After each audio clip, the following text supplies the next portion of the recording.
श्री स्वामी समर्थ. तर आज मी तुमच्यासोबत एक छानशी अशी स्वामींची गोष्ट सांगणार आहे तुम्हाला. नक्कीच शेवटपर्यंत बघा, ऐका. तर एक व्यक्ती असतो, जो स्वामींचं नाम सतत घेत असतो. पण वयोमानानुसार, वृद्धकाळानुसार त्याचे जे अवयव आहेत ते शिथिल झालेले असतात.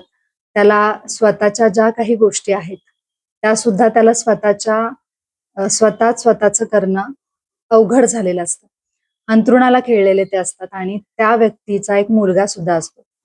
तर त्या व्यक्तीला रोज म्हणजे शौचाला किंवा स्नानाला सुद्धा जाण्यासाठी त्यांच्या मुलाची गरज पडत होती.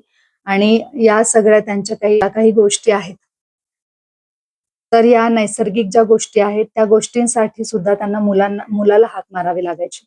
आणि मुलगा आधी हाक मारता क्षणी येऊन त्यांना मदत सुद्धा करायचा. त्यांच्या नैसर्गिक ज्या काही क्रिया आहेत त्यासाठी घेऊन जायचा, स्नानासाठी घेऊन जात होता. पण नंतर जेव्हा ते हाक मारायचे तेव्हा मुलगा कंटाळ करायला लागला. तर त्यांनी हाक मारल्यानंतर मुलगा लगेच जात सुद्धा नव्हता आणि मग कधी कधी त्यांचं जे अंथरूण आहे ते घाण व्हायचं आणि त्याच अंथरुणात त्यांना दिवसभर राहावं लागायचं. पण एका दिवशी काय झालं, त्यांना जेव्हा नैसर्गिक विधीसाठी जायचं होतं तेव्हा त्यांनी मुलाला हाक मारली आणि मुलगा लगेचच धावत आला. त्याने लगेच त्यांना वडिलांना त्यांच्या ज्या काही नैसर्गिक क्रिया आहेत त्याच्यासाठी नेलं, स्नान घालून त्यांना आणलं. तर रोज आता असंच व्हायला लागलं. रोज ते मुलाला हाक मारायचे, मुलगा लगेच धावत यायचा आणि लगेच त्यांना हवी ती मदत करायचा. तर एक दिवस त्या व्यक्तीला मनात शंका आली की हा काही माझा मुलगा नाही, कारण हा तर आधी माझा कंटाळा करत होता. आता मी एक हाक मारताच हा कसा काय बरं येतो? तेव्हा त्यांनी ही गोष्ट त्या मुलाला बोलून दाखवली. तेव्हा त्या खोलीमध्ये एकच प्रकाश पडला आणि तिथे त्या मुलाच्या जागी स्वामी हजर झाले. स्वामी समर्थ तिथं प्रकट झाले. तेव्हा त्या व्यक्तीच्या डोळ्यात पाणी आलं आणि ते स्वामींना म्हणाले, ती व्यक्ती त्या स्वामींना म्हणाली, स्वामी, माझ्या अशा गोष्टींमध्ये सुद्धा तुम्ही मला मदतीला आलात स्वामी. तेव्हा स्वामी म्हणाले की जो माझी भक्ती करतो, जो माझं सतत नामस्मरण करतो, त्याच्यासाठी आम्हाला येणं भागच आहे. तो व्यक्ती स्वामींना म्हणाला, स्वामी, मग तुम्हीच मला आता या सगळ्या गोष्टींमधनं माझी मुक्ती करा, मला मुक्ती द्या स्वामी. या सगळ्या गोष्टींमधून मला आता बाहेर काढा, मला मुक्ती द्या. तेव्हा स्वामी त्याला म्हणाले की तुझं जे प्रारब्ध आहे ते तुला भोगूनच संपवावं लागणार आहे आणि म्हणूनच या सगळ्या गोष्टी घडत आहेत. पण तुझं हे प्रारब्ध आम्ही स्वतः भोगून संपवत आहोत, कारण तुझी भक्ती, तुझी श्रद्धा, तुझं नामस्मरण इतकं मोठं आहे आणि म्हणूनच तुझ्या या प्रारब्धाचे जे काही भोग आहेत ते आम्ही स्वतः भोगून संपवत आहोत.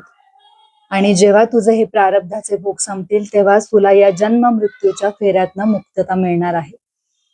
आणि त्यासाठी जे काही आपले भोग असतात ते सौम्य, तीव्र आणि तीव्रतम अशा 3 प्रकारचे आपले भोग असतात. तर जे सौम्य भोग असतात ते आपण फक्त नामस्मरण केलं तरी सुद्धा आपले हे भोग संपू शकतात. आणि तीव्र भोग जे असतात ते आपण संतांच्या सहवासात राहून, नामस्मरण करून, भक्ती करून त्यातून सुद्धा आपल्याला मुक्ती मिळू शकते. पण जे तीव्रतम भोग असतात ते आपल्याला भोगूनच संपवावे लागतात. त्याला दुसरा कुठलाच पर्याय नाही. आणि ते आपण जर आपले हे प्रारब्धाचे भोग जर या जन्मात भोगले नाही तर हे प्रारब्धाचे भोग भोगण्यासाठी आपल्याला पुन्हा दुसरा जन्म घ्यावा लागतो आणि हे भोग आपल्याला भोगावे लागतात.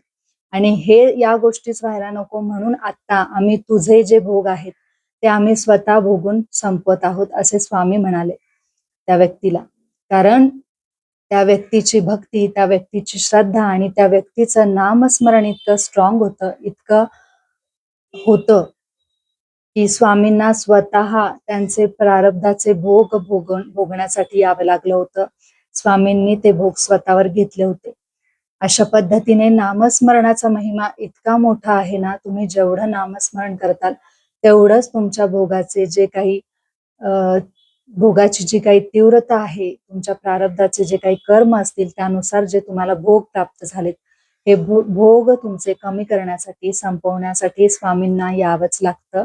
पण तेवढीच तुमची श्रद्धा, तुमची भक्ती आणि तुमचं नामस्मरण तेवढंच स्ट्रॉंग असणं गरजेचं आहे.